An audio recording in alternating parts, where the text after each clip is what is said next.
yang akan melakukan suatu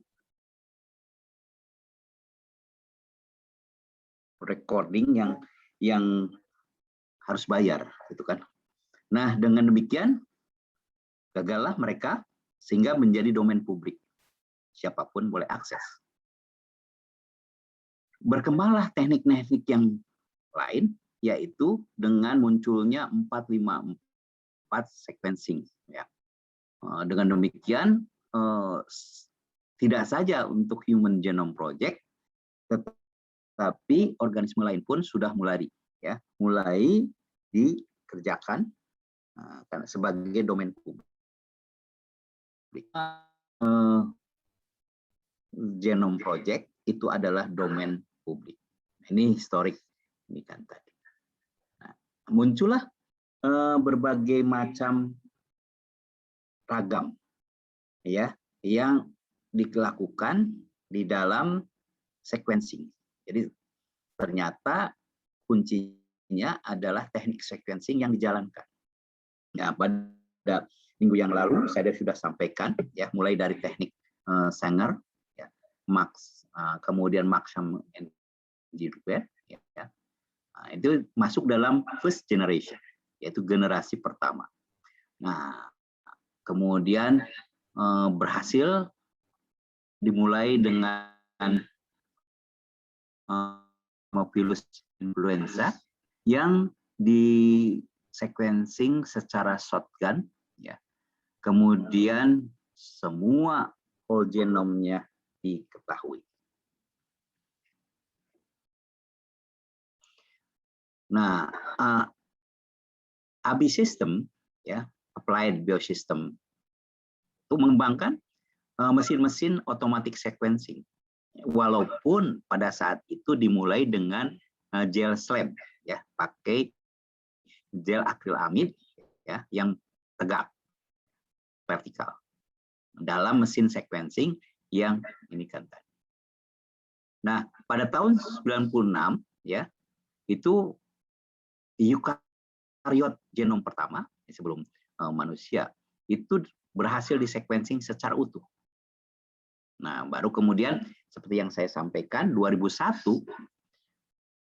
Human Genome dipublikasi di 2 jurnal yang sangat terkenal, Nature, ya, dan satu lagi adalah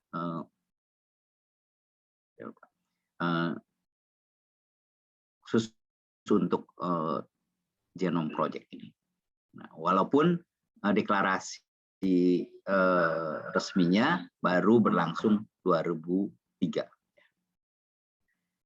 Perkembangan berikutnya seperti yang saya masuklah pada second generation. Di second generation ini terkait dengan tidak lagi ya dibuatnya berdasarkan slab ya karena lambat, mulailah masuk pada yang kita kenal dengan kapilari. Jadi kapilari tadi NGS yang pertama muncul, ya, yang kita kenal sebagai mesin Roche 454 CS20. Nah, beberapa perusahaan berlomba menciptakan ya mesin-mesin baru ya yang merupakan first NGS, tetapi di dalam generasi sequencing masuk di pada second generation, karena first generation tadi adalah yang klasik ya.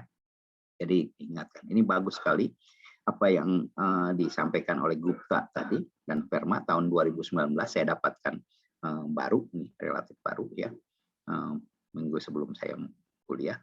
Ini sistematikanya sangat jelas.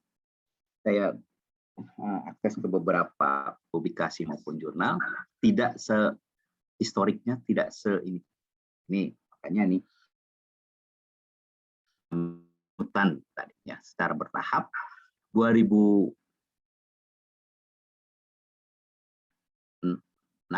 ya. Solexa menerbitkan yang baru, mesin yang baru. Kemudian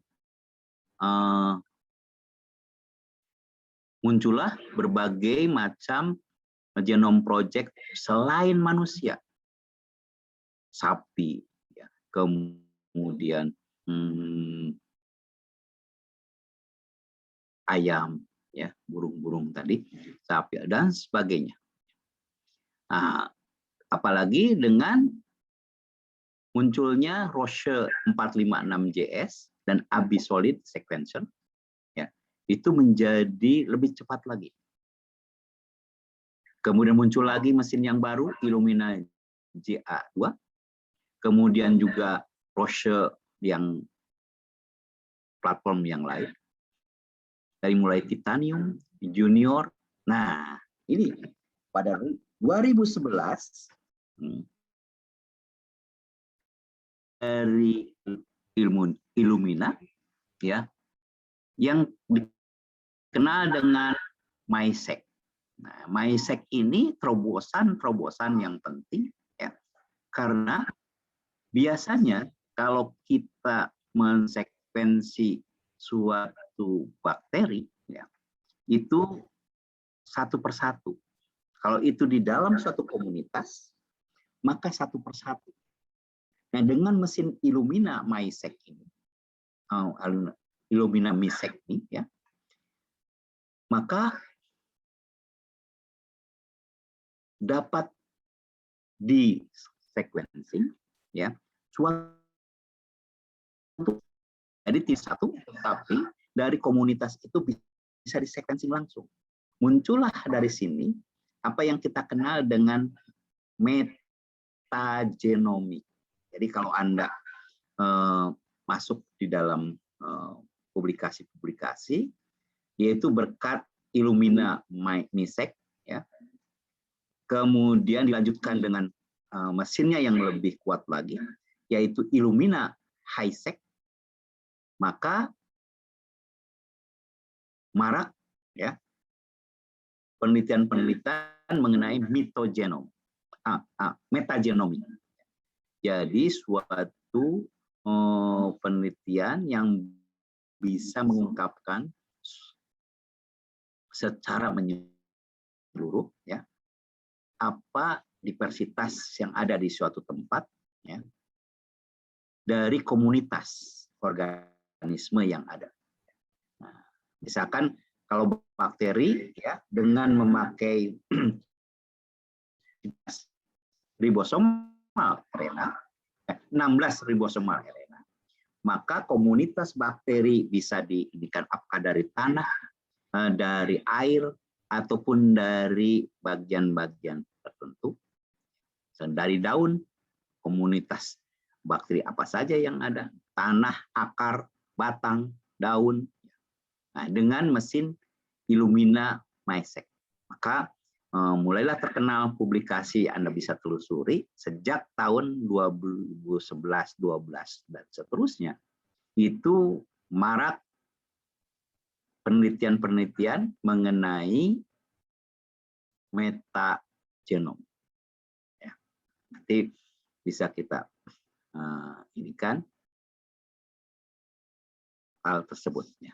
Nah, muncul lagi beberapa peralatan lain, ya, yang kekuatannya lebih dahsyat lagi, seperti Illumina NextSec 5500 dan Illumina HiSec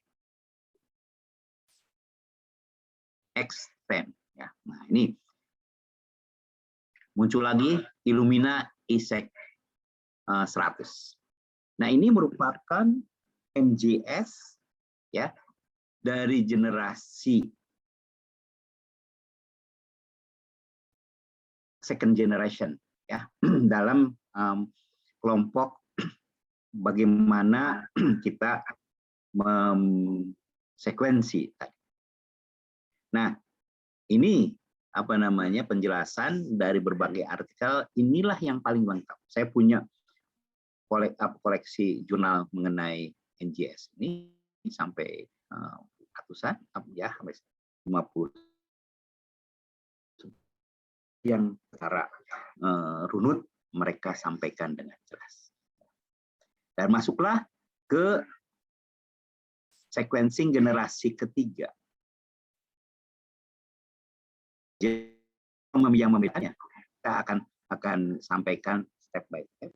Kemudian yang terakhir inilah pada tahun 2018 Promethean platform ya dengan nanopore teknologi. Nah, ini yang terbaru 2018 dan tentu saja di Indonesia ini baru sampai high terbatas. Lab-lab yang punya ini, kalau di PB ada kerjasama dengan Jepang, tetapi sayangnya tidak digunakan dengan intensif karena memang orang Jepang yang itu. Dan di beberapa tempat sudah mulai. Nah, tentunya mestinya harus ada ya, MySec ataupun HiSec tadi yang bisa di. Dan di sini ya,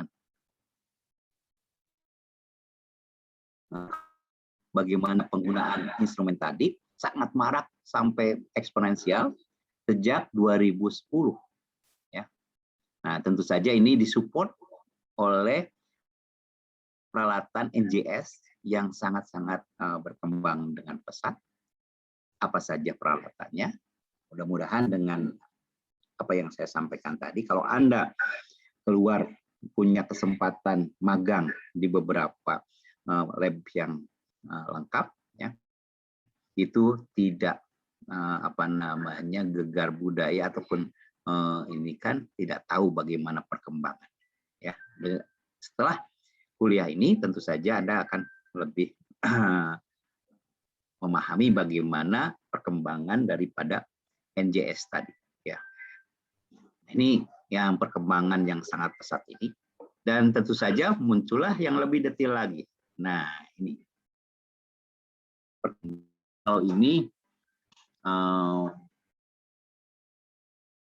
sama seperti yang tadi, saya penekanannya pada MySec dan HiSec. Barulah sekarang ini ya, berkat MySec dan HiSec tadi, ya, selain metagenomik juga penelitian mengenai mitogenomik ya, dan kloroplast genomik. Jadi sekarang ini ya, yang mestinya kalau untuk penelitian mitogenom, genom komplit dari suatu organisme ataupun pada tumbuhan adalah kloroplast genomik tadi ya, marak dan cepat dapat diketahui hasil publikasinya berkat kedua alat ini. Nah, saya sendiri memanfaatkan ini baru tahun yang lalu ya, untuk whole genome mitokondria pada badak Kalimantan ya. Saya sudah punya sekvennya lengkap ya. Itu mestinya dilakukan ya berlangsung.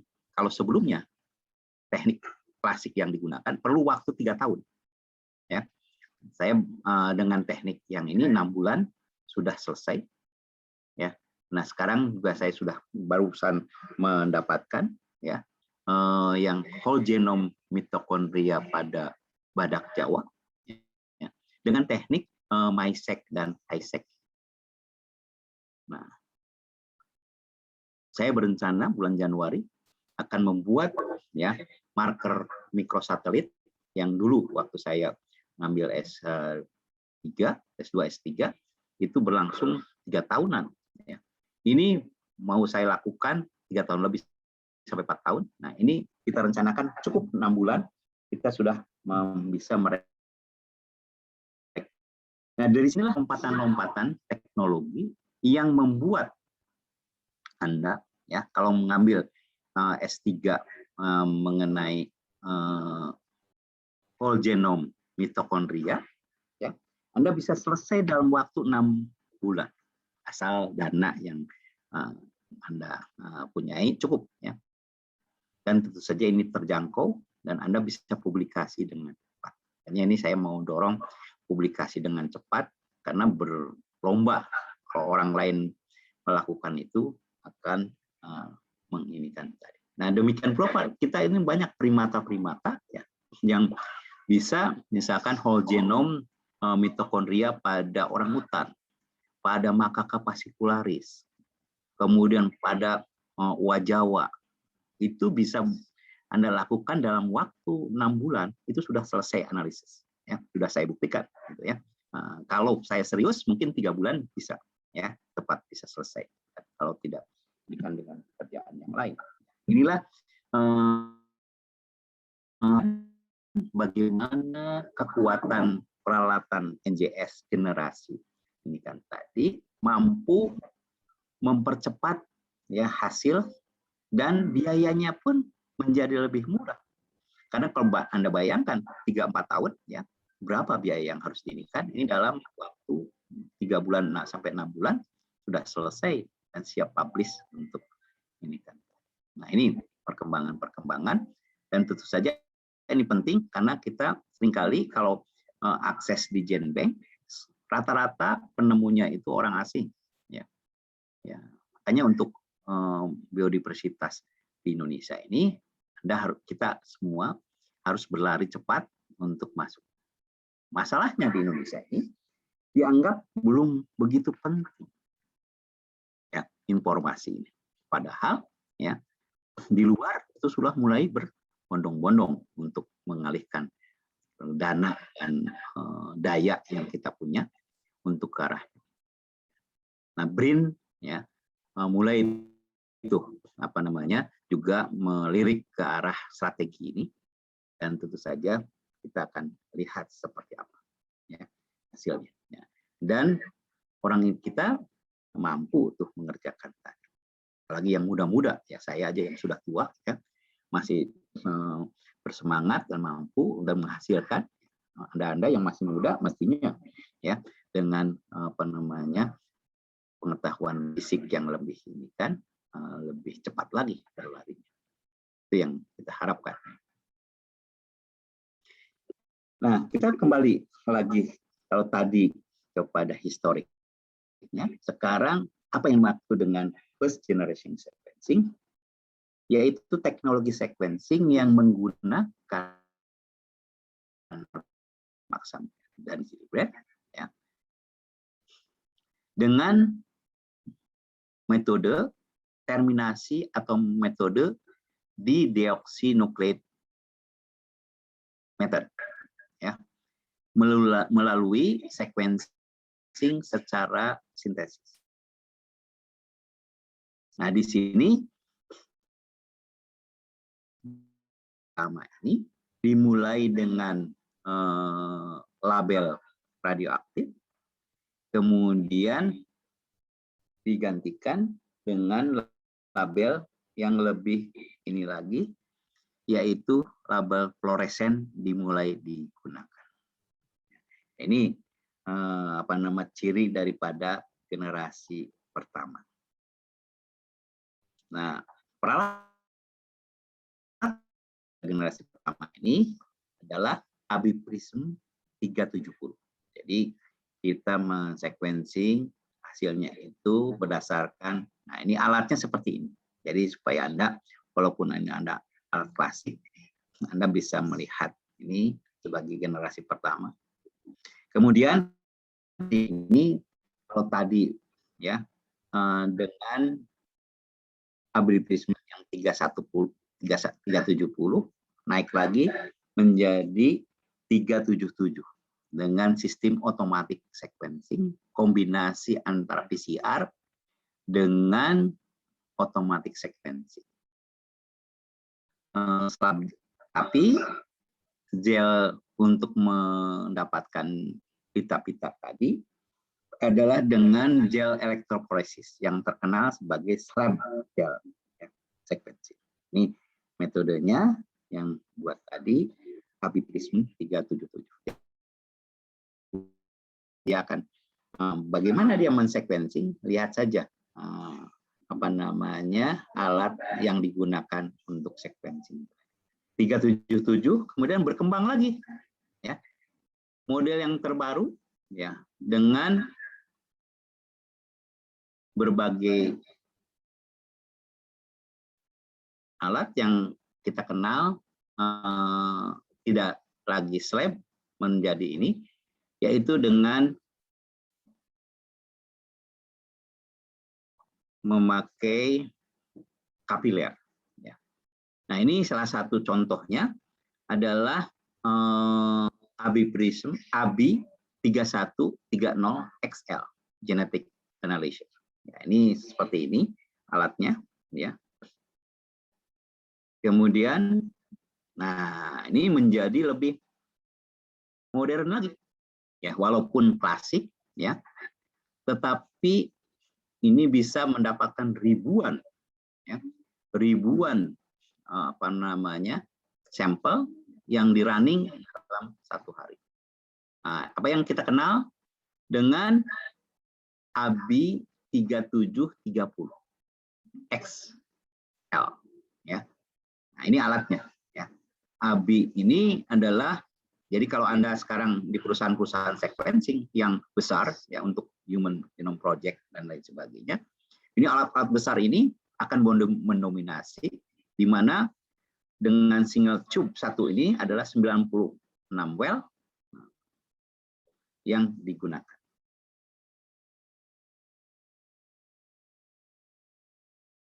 Nah, ini 800 basa yang bisa diinginkan sekali. Nah, ini alat yang ini kan selalu komputer di sebelahnya. Jadi kalau Anda datang ke suatu lab yang sudah, nah, apa yang digunakan? ABI 3730 XL, ya. Nah, seperti ini. Pada saat 3 tahun yang lalu, ya, 3 tahun yang lalu saya datang ke pusat Genome Project-nya Singapura, ya, di University di Singapura, yaitu pada, bukan di University of Singapore, satu lagi, ya, yang ini kan tadi dia punya program, ya, yang sangat-sangat, ini satu gedung isinya adalah untuk sequencing dengan menggunakan NGS. Ya. Dan mereka meng-hire ahli top ahli dunia sebanyak 5 orang, ya. Kemudian syaratnya hanya sederhana, yaitu mereka mau atau menginginkan membeli peralatan NGS maupun sequencing yang terbaru baru keluar, itu akan diberikan oleh pemerintah Singapura. Ya, tempatnya di NTU, di NTU. Kemudian asalkan dalam waktu 3 sampai 5 tahun itu semua teknik maupun prosedur tadi sudah dikuasai oleh ahli-ahli Singapura. Ya. Nah, ini ternyata sekarang sudah lewat dari 3 tahun, ya. Mereka sudah bukan lagi orang Amerikanya hanya sebagai orang dunia, ada dari Amerika, dari Eropa, ya, hanya tinggal sebagai konsultannya saja. Sekarang yang di lapangannya sudah mulai.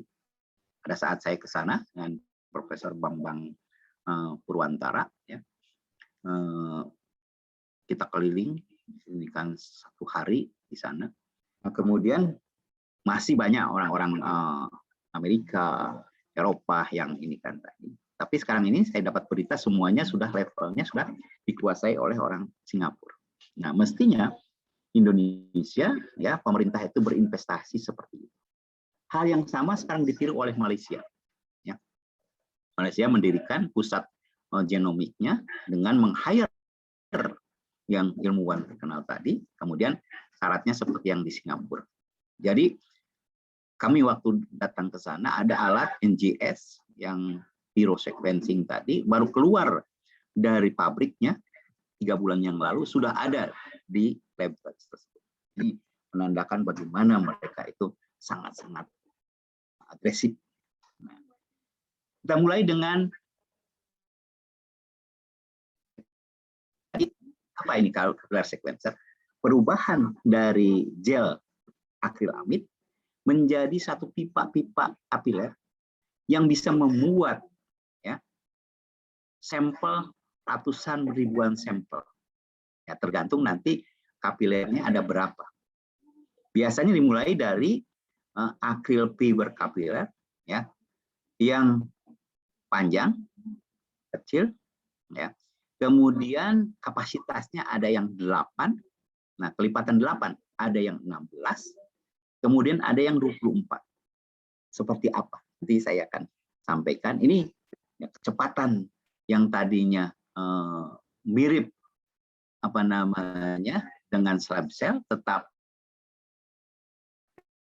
tidak ada lagi gel elektroforesis.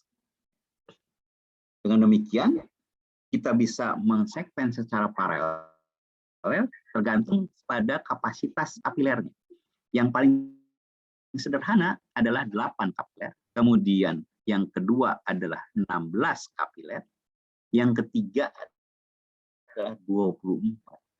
Kita punya satu saja ya, yang bisa 24 kapiler sudah sebagai apa nama sequencing itu bisa tiap hari biasa berbagai macam.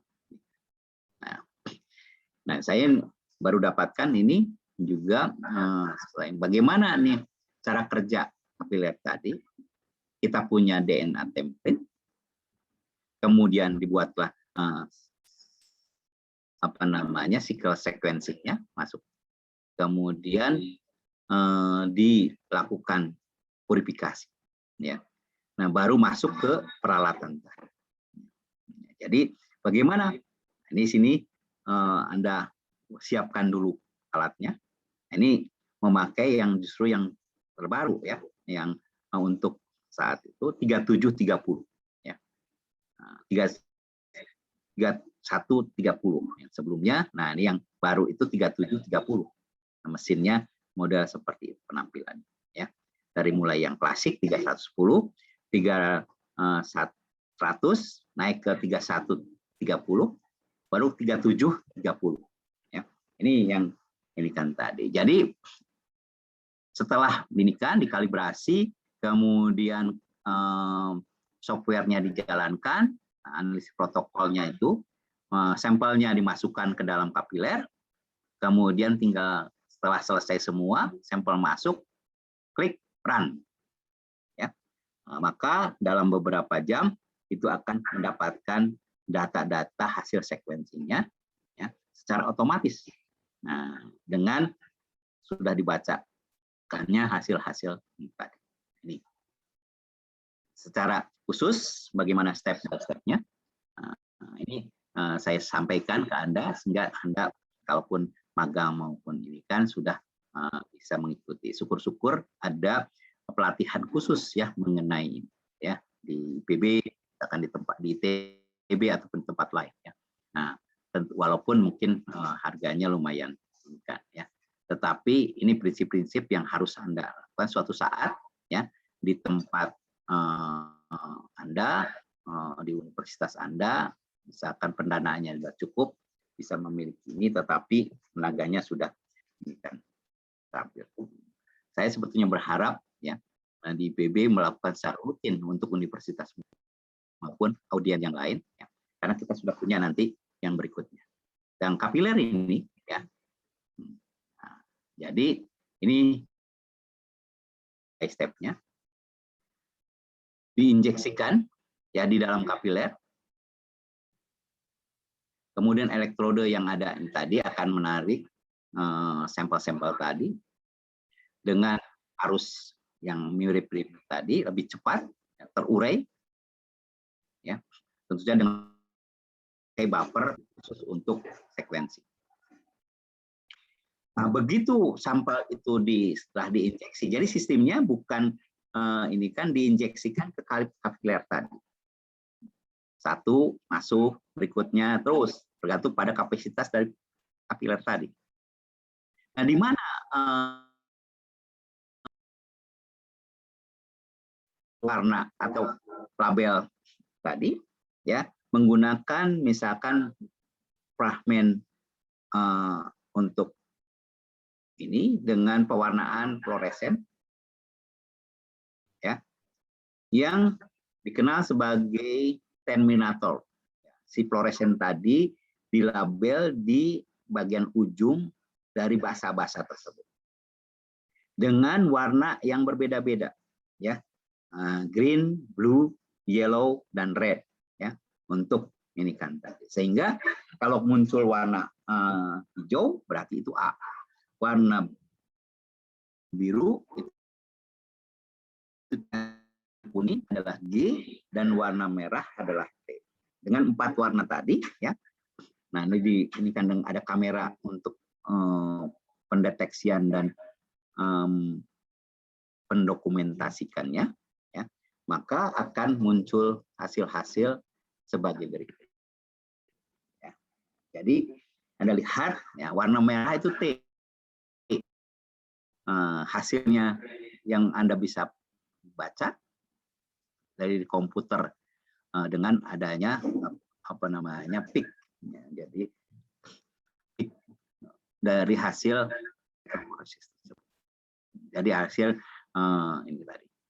Nah, dengan diameter kapiler yang sangat kecil, dengan demikian secara elektrik mampu untuk melarikannya satu persatu dengan mudah dan cepat. Dan penguraian tiap-tiap basa tadi berlangsung secara cepat dan, nah, Anda lihat hasilnya seperti ini, ya, ya. Bagaimana puncak-puncak dari hasil sekuen tadi akan muncul, ya. Ini merah-merah berarti TT, kemudian biru, ya. Tadi apa?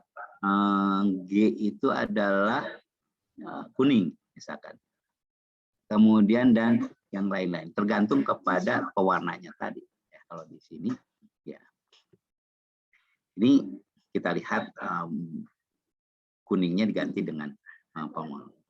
Demikian bagus, ya.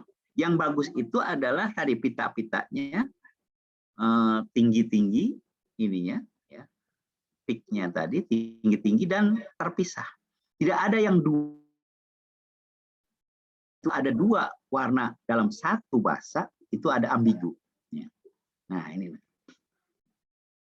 ini juga artinya ini sudah yang mengerjakan sequencingnya ini sudah demikian qualified, ya.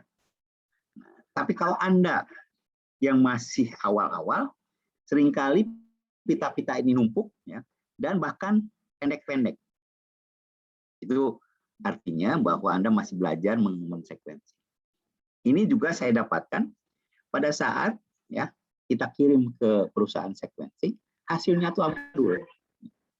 Nah, ini juga tergantung pada orang yang melakukan, walaupun mesinnya mesin canggih, ya, tetapi preparasi maupun mengerjakan tadi sangat tergantung. Sehingga kita udah lihat pitanya sangat bagus, ya, pada saat dikirim, kemudian dipurifikasi, masuk mesin sequencing. Kenapa hasilnya jelek?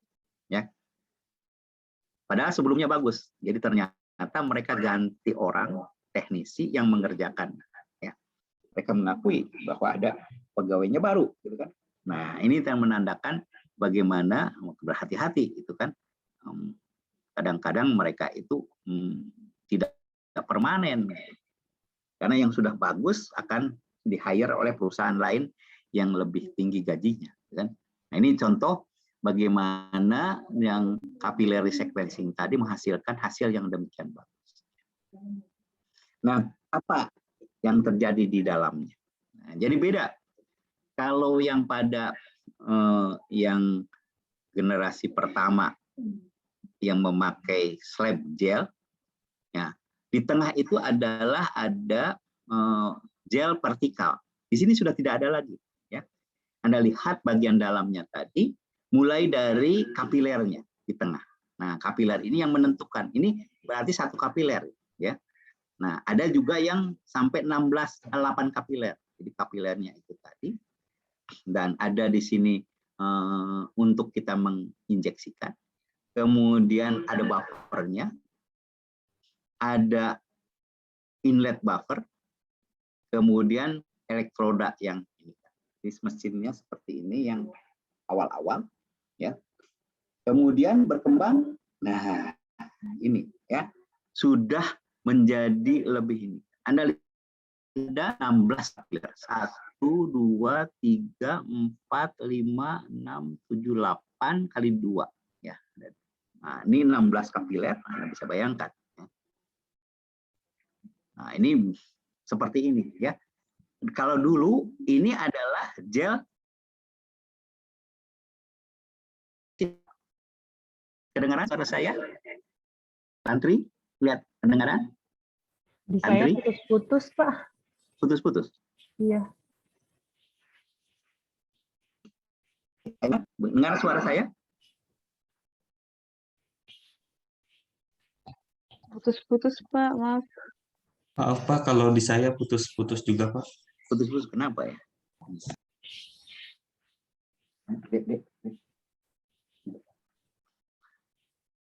Ya, oke lah, baik, barangkali mudah-mudahan internetnya ya. Tapi kalau gambarnya jelas ya? Jelas Pak gambarnya. Baik, Pak Iwan, gambarnya jelas? Iya, gambarnya jelas Pak. Oke, cuma keterangan saya yang terputus-putus ya. Oke.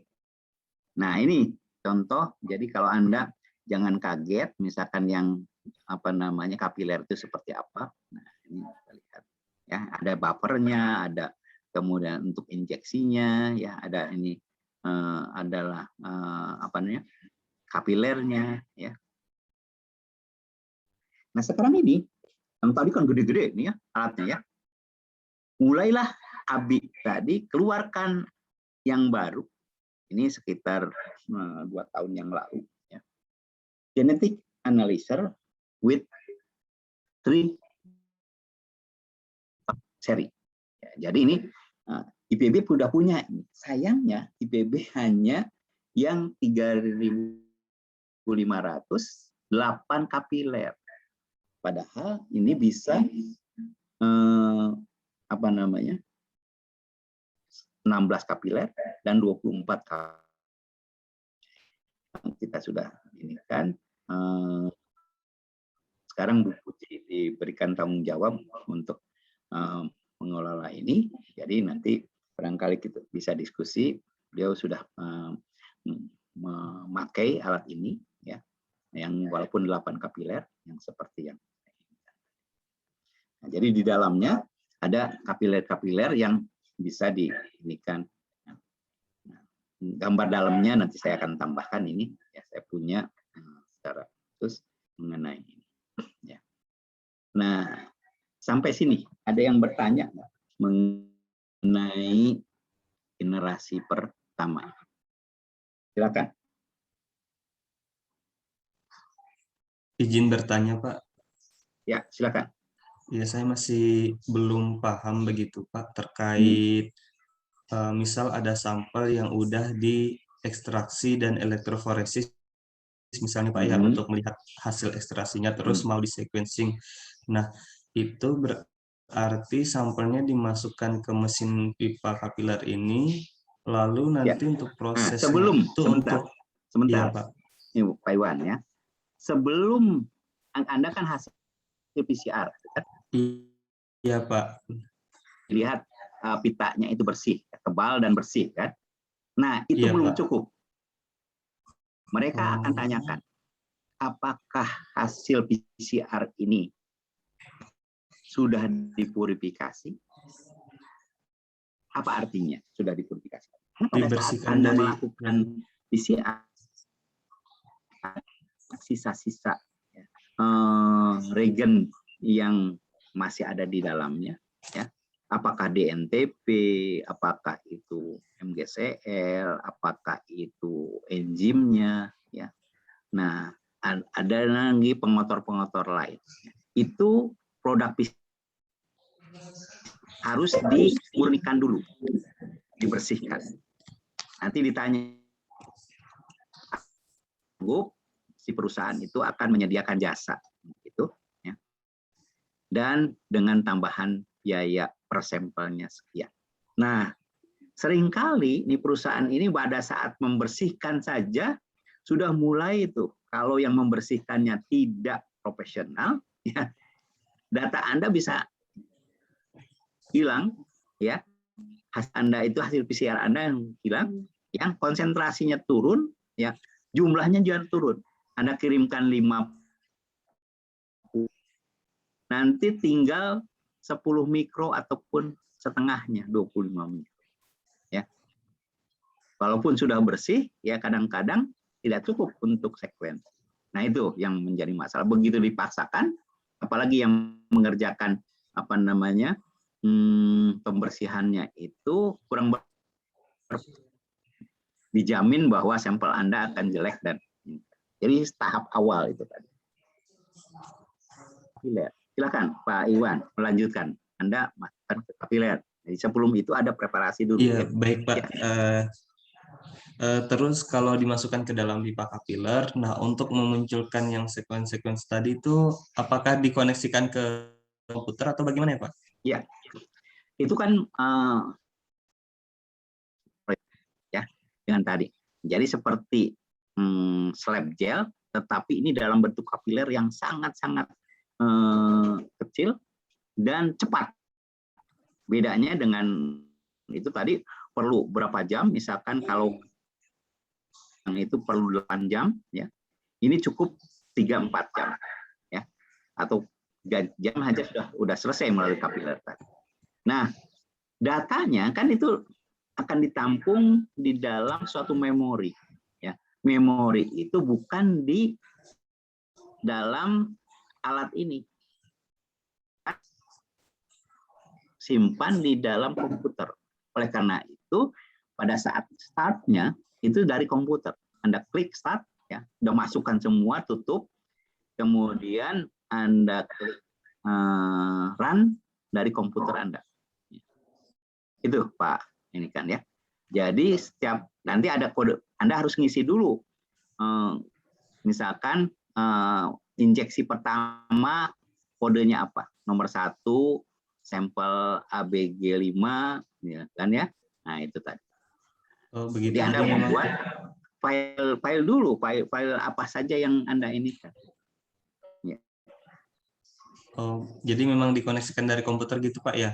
Ya, jadi dari betul. komputer kita memulai men-startnya. Ya. Oh, terima kasih Pak. Nah, Anda lihat ya di sini. Nah, ya. Selalu kan dibuat. Nah, sama juga untuk yang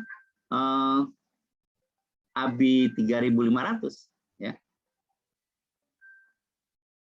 Nah, ini di sebelahnya selalu ada komputernya yang inline dengan tadi. Sudah jelas ya, Pak Iwan? Yang lain? Ya, sudah jelas, Pak. Yang lain? Siapa lagi yang belum?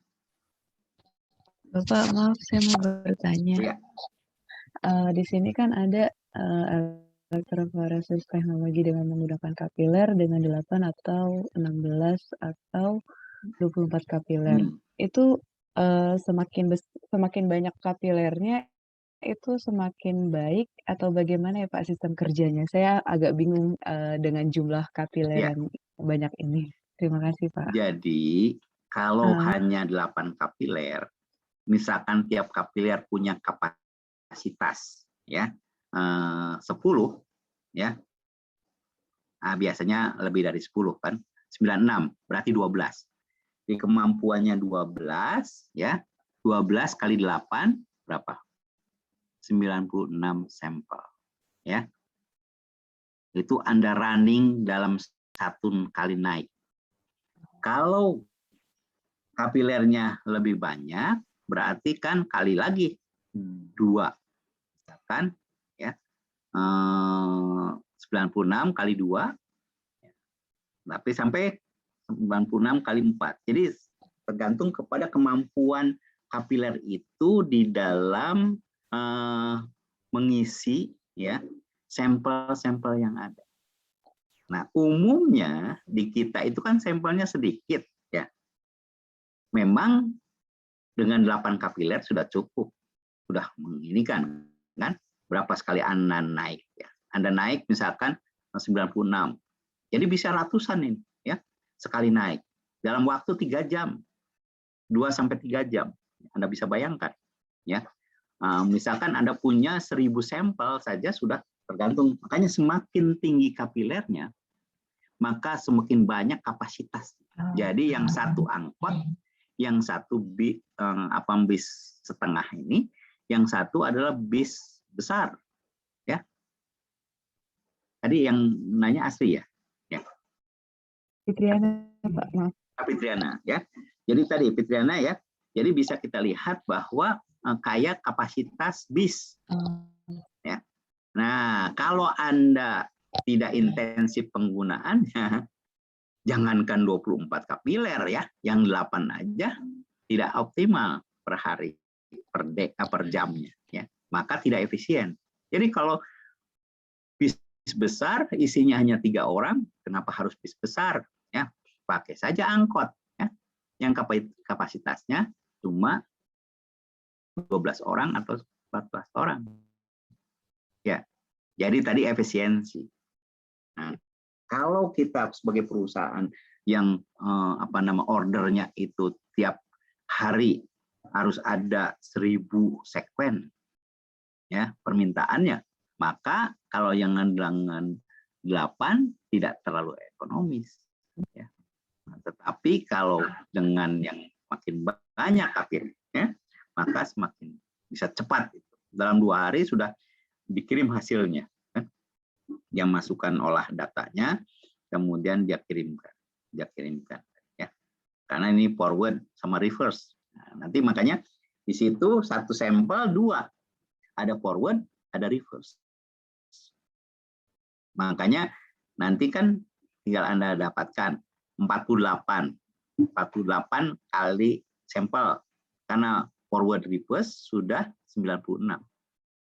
Jadi kalau satu kapiler misalkan 8 kapiler tadi bisa 96. Nah, contoh seperti itu ya. Jadi tergantung pada kapilernya. Dia kapiler tadi mampu berapa dia menampung load sampelnya. Sudah jelas? Ya. Jelas, Pak. Terima kasih, Pak.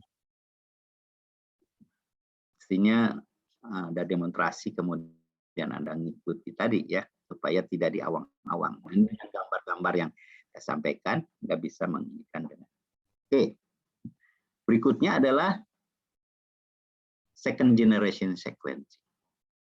Ya, jadi kalau tadi kapasitasnya hanya untuk sampel dan panjangnya misalkan 1000 BP ya. Ini dengan second generation sequencing Anda bisa membaca berjuta-juta ya sekuen ya secara paralel. Nah, tadi karena tadi sistemnya seperti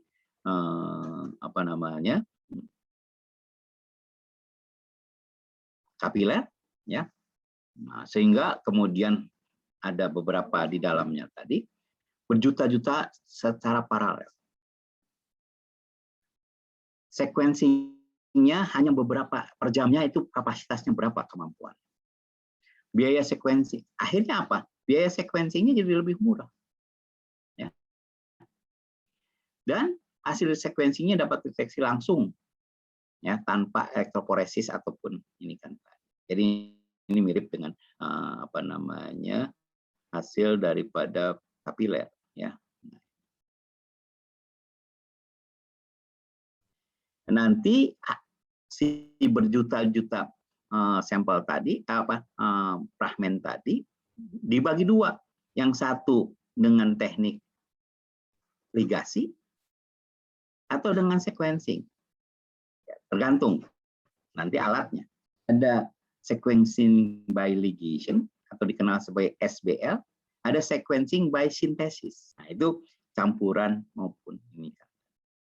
Nah, diterbitkanlah Roche 454 tahun 2005, Solexa tahun 2005, Abisolid tahun 2007. Nah, dengan kapasitasnya nanti akan yang Anda bisa lihat Roche itu pakai SBL atau SBS. Ya.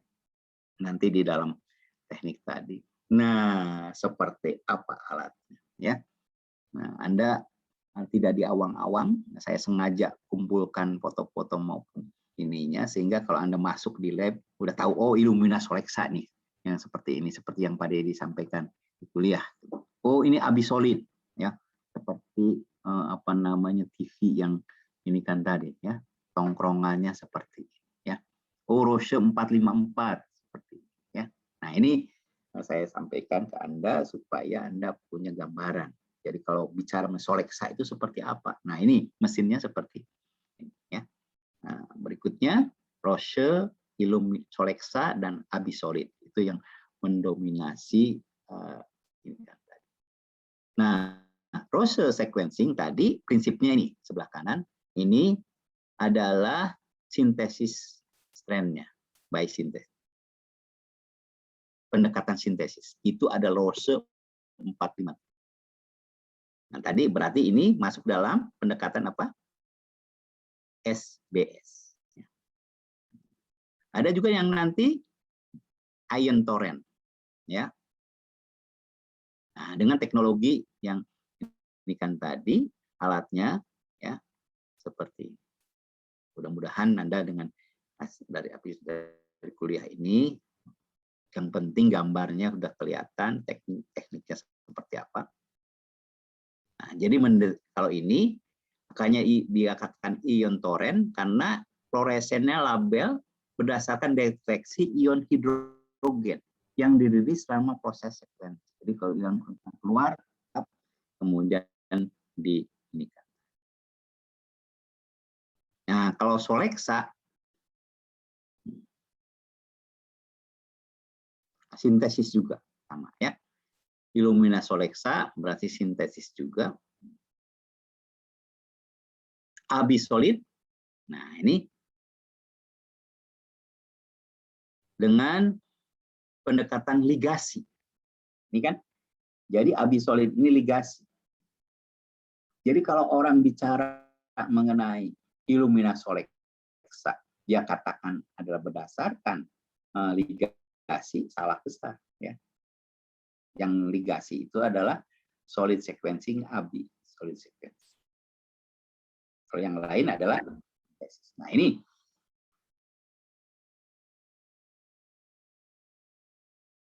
nah di sini perbandingan teknologi alat sequencing generasi kedua tadi ya, dengan berbagai macam peralatan yang digunakan. Nah, metodenya ada 454 itu Piro sequencing, Illumina HiSeq 2000 ataupun Illumina yang lain adalah sintesis, yang solid ya 550 adalah ligasi. Anda lihat ya, kalau kita menjalankan dalam whole genome ya, itu perlu 18 sampai 20 hari. Dengan Illumina HiSeq 2000 ya. Sekarang ada HiSeq 2500, bahkan ada HiSeq 3000 ya yang baru muncul. Nah, itu 10 hari untuk whole genome ya. Yang untuk solid lebih cepat lagi ya, 8 hari. Yang dibaca ada yang pendek, ada yang lumayan ini kan ya. Ada yang sangat panjang. Nah, biasanya pendek. Hasil sequencingnya sekali menjalankan Anda bisa bayangkan ya 600.000 ya Illumina tadi ya. Tingkat kesalahannya Anda lihat yang paling akurat itu adalah solid, hanya 1% ya. Nah, lebih pendek. Nah, baru setelah dapatkan potongan-potongan yang lengkap tadi, baru dipenting, ya, disatukan.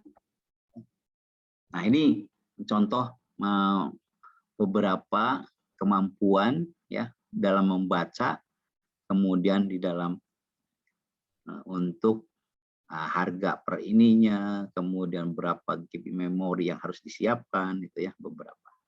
Nah, Anda pelajari ini. Ya.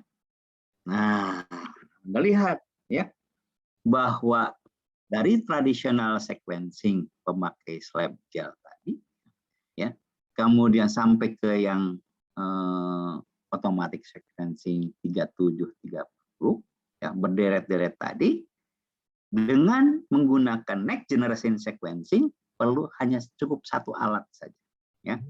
Anda bisa lihat yang berjejer demikian banyak tadi, efisien, cukup satu alat. Nah, tentu saja ini akan berisiko pada harga mesin tersebut, ya, mesin NJS tersebut berapa M. Nah, ini library-nya seperti apa? Ya. Nah, kemudian metode deteksinya tadi fluorescent emission from incorporate di-label nucleotida. Jadi tadi dibaca, kemudian dengan ini kan tadi, ya, perbandingan. Baru yang ketiga, yang terakhir, ya, dengan tadi ion toren dan sebagainya. Ini prinsip NJS tadi, ya, lebih tinggi lagi, lebih cepat lagi, ya. Walaupun bacaannya pendek-pendek, tetapi nanti ada program yang bisa menyatukan yang disebut sebagai kontingnya tadi dari hasil ini. Ini yang sekarang berkembang adalah generasi ketiga, ini adalah Oxford Nanopore Sequencing.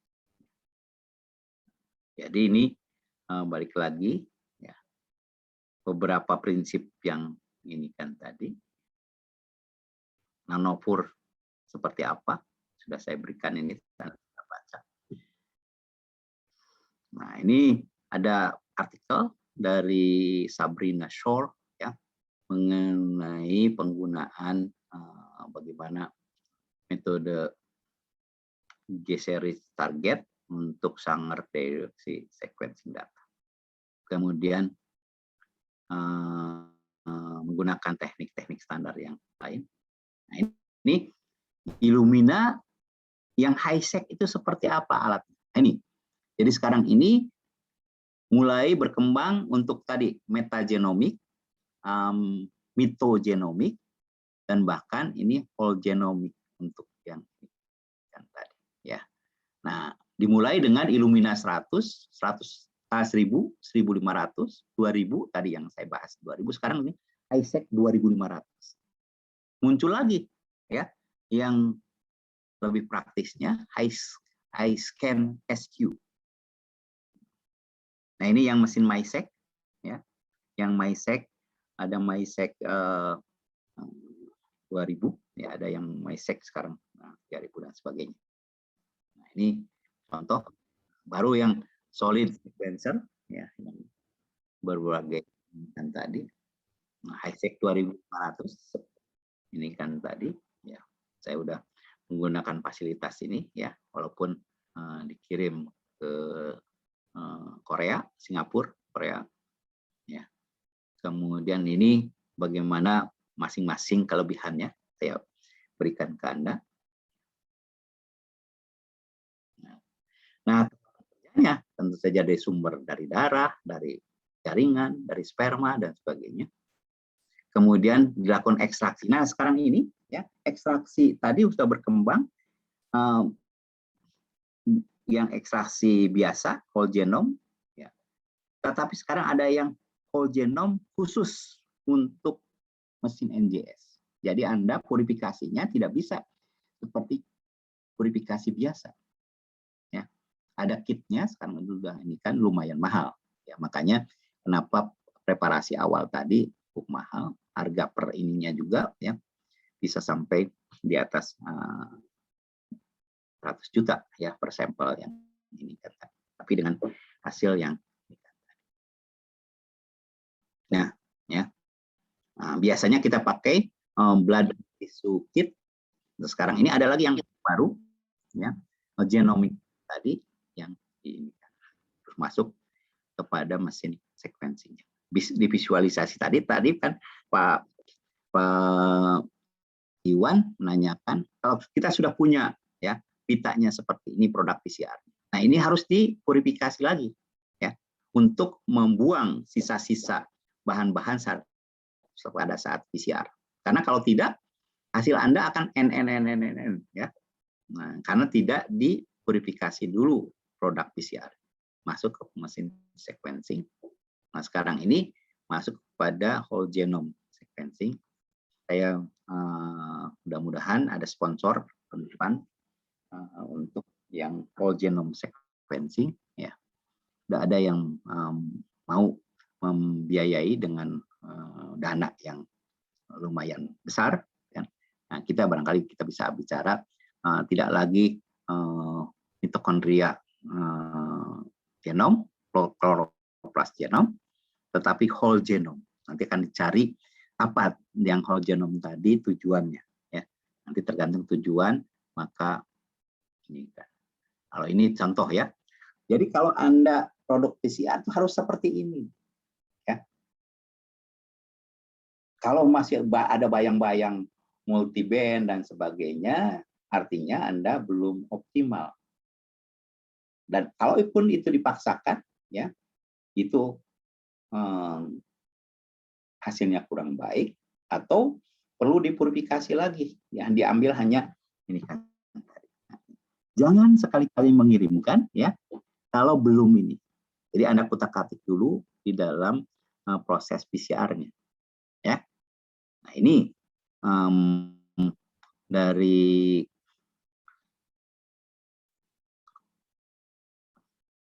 ikan apa? Canas triata, ya, ikan gabus, ya. Ini mahasiswa saya yang saya ini kan bimbing, kemudian bagaimana harus. Nah, kalau standar saya ya di lab saya itu seperti ini, ya. Anda harus menghasilkan produk. Sebelum ini saya suruh ulang, ya, sampai dia terampil betul menghasilkan produk. Sehingga hasil sequencing-nya itu nggak pernah jelek, ya, kecuali si apa namanya teknisi yang mengerjakan di sana kurang begitu. Ya, ini panjangnya 1.200. Ya. Nah, ini bagaimana step by step-nya, hasilnya digabungkan. Ya. Nah, seperti yang kemarin, ya, dari hasil tadi didapatkan, nanti dikirim dari push-nya, ya, dengan kode sequencing-nya. Kemudian ini adalah kode aksesnya, mereka lindungi, dan kita klik di dalam push tadi, ya. Nah, nanti kita download sequence result-nya seperti ini kan tadi, dan sudah saya sampaikan ke Anda, ya, bagaimana step by step-nya untuk mendapatkan. Ya, harus Anda simpan di dalam text editor, ya, edit and text file di dalam Mega. Semuanya ada di dalam Mega sekarang. Nah, kelebihan Mega sekarang ini dibandingkan dengan program-program yang lain, ya, PAUD dan sebagainya, ya, sekarang ini sangat-sangat improve, apalagi dengan Mega 11 sekarang, ya. Itu sudah demikian kompleks, ya. Alignment-nya sudah bersatu, cluster weight-nya sudah ada di dalam, kemudian merumuskannya, config-nya juga sudah ini kan, ya, semuanya di dalam satu program yang lengkap. Oleh karena itu harus bertahap tuh masuk ke Mega tadi.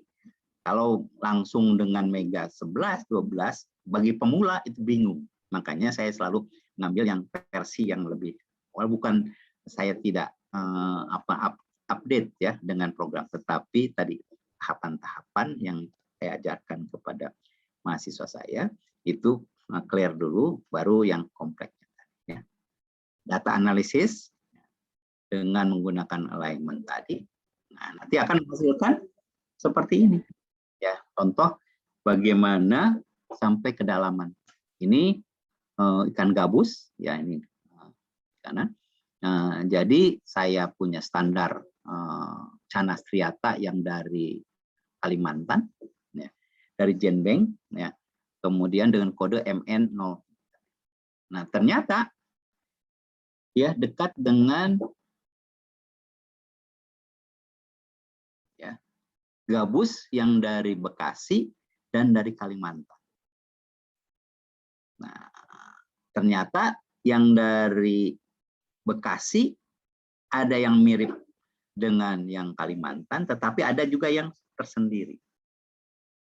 Jangan-jangan, nah ini secara ancestralnya itu sama, nih. Jadi ada campur antara Bekasi. Ini yang Kalimantan. Ya. Kemudian saya ambil juga yang dari Lampung. Nah ini ya, ternyata di Lampung tadi ada dua macam. Yang satu masuk dalam kelompok Kalimantan dan Jawa, ya, yang Lampung ini. Tetapi ada yang asli Lampung, ya. Ini dan ternyata ini yang asli Lampung ini dekat dengan Canastriata yang saya ambil standarnya dari Singapura, ya. Yang dari Singapura tentu saja dari daratan biasanya dari daratan Semenanjung Malaysia, ya. Tetapi yang ada di koleksi. Dan ternyata ini sama-sama dikatakan sebagai Canastriata. Yang saya ambil ini yang ada di Cina. Anda lihat bahwa ya yang dari Cina itu dikatakan mirip dengan Canastriata, yang dikatakan Canastriata, tetapi terpisah dengan yang Asia Tenggara. Ya. Nah, ini contoh bagaimana ya sama-sama ikan. Ini yang dikatakan sebagai spesies kompleks, yaitu spesies yang berasal dari nenek moyang yang sama, yang terdistribusi di tempat yang berbeda dan telah mengalami ya perbedaan. Nah, kalau antara Canastriata yang dari Asia Tenggara dan Cina tadi perbedaannya sudah demikian besar, lebih daripada 3%, maka berhak mengganti, kan? Sudah merupakan spesies yang berbeda, bukan lagi striata, ya. Walaupun mirip-mirip seperti itu. Nah, nanti dari mana asal perbedaannya? Ya, nah, asal perbedaan adalah dari polimorfisme nukleotida tadi. Ya, nanti minggu depan kita sudah mulai bicara mengenai poin ini tadi dari proses-prosesnya. Ya, kita lihat ini perbandingan sekuen dengan klasternya, ada kesamaan, ada perbedaan di nukleotida yang keberapa. Ini saya sekuen parsial, mitokondria parsial, mitokondria, ya. Tetapi gen sitochrom-B-nya komplit. Biasanya orang konsekuen itu mitokondria paling 400, 300 itu kalau menggunakan apa namanya yang kosher dan sebagainya. Saya desain sendiri dan ini bisa menghasilkan 1.200 panjangnya dan utuh untuk sitochrom whole, sitochrom B 1.140. Nah, barulah kemudian saya bisa lihat perbedaannya. Ya. Ya, jadi kita lihat di mana letak perbedaannya tadi. Nah, jadi di sini ya, kalau Anda ambil ya hanya bagian 600 ke bawah ya, Anda tidak akan dapat hanya satu situs. Begitu Anda 600 ke atas, ada dua situs yang demikian berbeda. Nah, dari sinilah, oleh karena itu, riskan sekali. Itu saya yang 600 ke bawah atau 600 ke atas. Maka saya ambil semuanya. Ya, jadi ada 3. Ini kan komplit, sehingga kita bisa menentukan. Inilah strategi-strategi yang kita jalankan. Ya, bagaimana tadi ada mutasi G ke A, ya, ada mutasi A ke G, ini C ke A, ya, dengan hal yang sama saya lakukan juga untuk yang burung rangkong badak, Buceros. Nah, ini rangkong badak, ya. Nah, saya bisa membedakan dari hasil sekuensi Tokrombe utuhnya tadi, ya, mana burung rangkong yang asal Jawa, mana yang asal Sumatera, dan mana asal Kalimantan. Anda lihat ya, demikian bedanya walaupun bentuknya sama. Ya, inilah sejauh mana yang sangat-sangat mantap. Anda lihat 100% itu karena sekvennya bagus ya. Jadi tidak meragukan lagi yang Kalimantan itu terpisah dari Jawa dan Sumatera. Sumatera tersendiri berbeda dengan Jawa. Yang Tokrombe silvestris yang ini saya ambil dari ujung kulon. Ya, Anda bisa ini kan. Jadi ini masuk di dalam filogeografi ya. Jadi tadi perbedaan tadi berdasarkan filogeografi. Nah itu kembali ya ada yang bisa. Sampai sini ada yang bertanya enggak? Ya, dari pemanfaatan tadi ya ke arah ini kan tadi ya.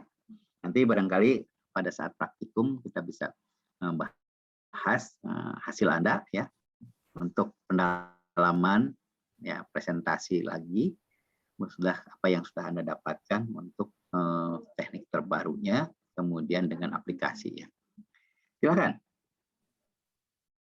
Bapak maaf mau tanya. Ya. Kalau nyambung dengan yang praktikum kemarin kan itu hasil kita sudah dapat produk yang hasil sequencingnya ya Pak ya.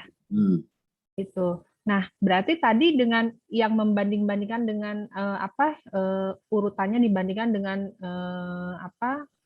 yang jenis yang lain tadi yang pohon itu filogeni itu tuh berarti produk yang kemarin itu ya itu dibandingkan lagi dengan yang spesies-spesies yang lain gitu ya Pak ya. Berdasar produk yang kemarin itu.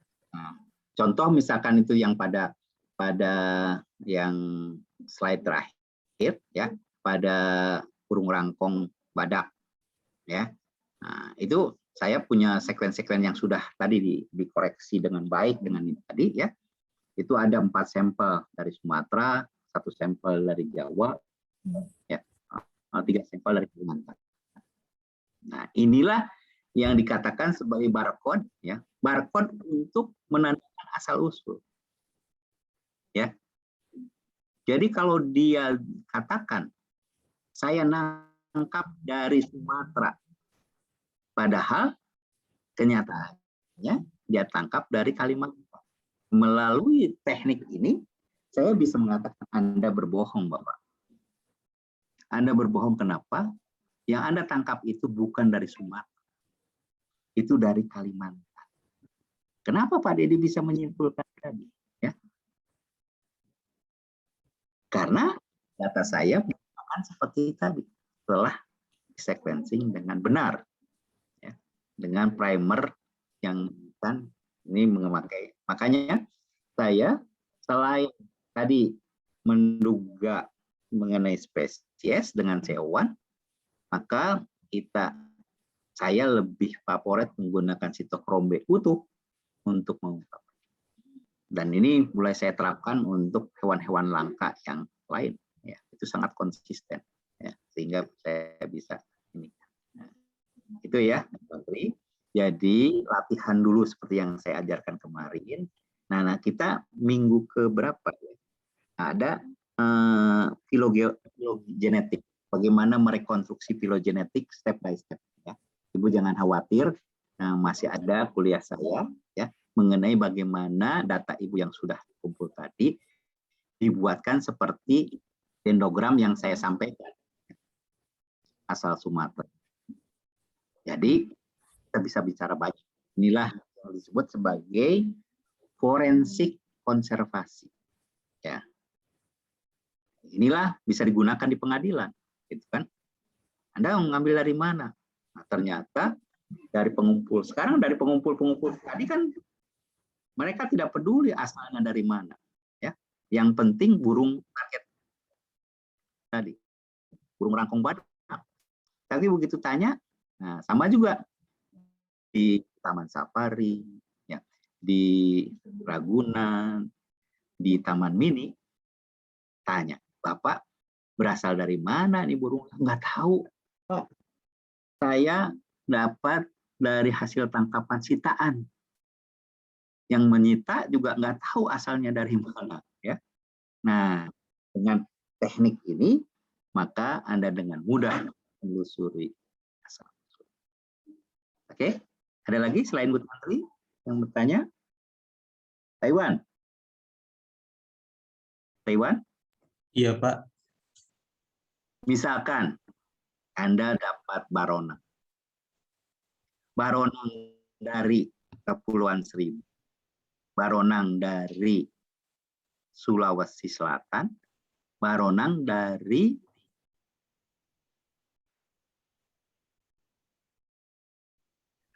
daerah Papua. Nah, ini filogeografi, ini kan. Nanti Iya, Pak. Ini kan bisa dilihat jenis spesies yang sama, ada keragaman di dalam. Nah, kalau itu saya anjurkan Anda menggunakan sitochrom B utuh, ya. Kita desainkan dengan, atau Anda mulai desainkan, kemudian tanya ke saya, Pak, ini bagus nggak? Ya. Nah, itu sekarang ini jarang sekali data itu kita ini, ya. Karena tentu saja yang di walaupun nanti arus tadi bersatu, ya, tetapi tetap saja ada adaptasi lokal. Ambil juga dari baronang yang gitu kan. Nah, itu yang saya ini kan dengan Bu Rini dari apa namanya BRKP, ya. Kemudian untuk yang sidat, jadi saya bimbing, kemudian kita bisa memetakan seluruh Indonesia untuk ikan sidat yang ada, ya, dengan spesies yang beda-beda. Nanti tergantung kalau datanya sudah ada, Jepang menginginkan yang mana. Nah, itu juga nanti apa budidaya yang kita bisa. Oke. Pak Fikri, nggak kelihatan ya? Pak Fikri? Ya, Pak. Nah, apa yang terpikir oleh Anda? Saya mau tanya satu hal, Pak. Kan Bapak tadi itu menggaungkan mengenai penggunaan sitokromba itu sebaiknya utuh. Sedangkan saya pernah dengar bahwa produk PCR itu tidak bisa kalau utuh ini sitokrombenya, Pak. Jadi bagaimana caranya kita dapatkan utuh? Apakah digabung-gabung atau? Ya, itu desain primernya. Ya, tergantung pada desain primernya itu tepat, dan buktinya saya selalu mendapatkan yang utuh, ya. Dalam satu kali saja Pak sudah dapat yang utuh. Iya. Oh. Ya. Tapi optimasinya yang ini kan dulu, ya. Saya berkali-kali dulu optimasi mana yang sangat tepat. Jadi jangan khawatir kata orang itu. Ya. Buktinya Pak Dedi bisa. Tidak saja untuk ikan, ya. Untuk mamalia darat, ya. Untuk serangga, ya, sudah mulai kembangkan. Jadi jangan ini kan tadi, karena memang tergantung pada jam terbang, ya. Jam terbang dari, tapi dengan apa yang Anda dengarkan dari kuliah saya, insya Allah, ya, ikuti apa yang saya sampaikan. Yang kata orang tidak bisa, Anda akan bisa. Ya. Karena di dalam kamus saya tidak ada yang tidak bisa. Kalau Anda sudah benar ini. Ya. Pendek ini kan buktinya, ya. Itu saya sudah meluluskan beberapa bimbingan saya, yang satu di antaranya yang ini dari ikan gabus itu utuh, ya. Kemudian yang lain juga ada yang saya mintakan utuh juga. Nah, di sana desain primernya memang bukan mahasiswanya yang mendesain saya sendiri, ya, tetapi telah diaplikasikan. Oke, ada lagi yang bisa terjawab, Pak Fikri? Iya Pak, terima kasih. Oke, kalau tidak ada lagi, ya karena sudah dari pagi ini belum sarapan ya. Dan kita ketemu lagi siang ya dengan apa yang sudah Anda dapatkan. Jangan takut ya. Anda kemukakan, sampaikan dengan apa yang nanti dari hasil konsultasi itu, mudah-mudahan ya Anda akan menjadi lebih mengerti. Ya, saya tutup. Kalau tidak ada lagi, alhamdulillahirrabbilalamin. Mudah-mudahan kita tetap sehat. Sampai ketemu lagi Mas siang ya. IPB Mobile-nya sudah saya buka. Yang belum saya upload adalah itu masih saya tambahkan ya. Ada beberapa poin yang masih saya, supaya Anda mendapatkan kalau baca itu dari apa yang kuliah saya, Anda bisa kembangkan dan pahami dengan benar ya. Oke, baik. Saya live ya. Terima kasih Bapak. Terima kasih Pak.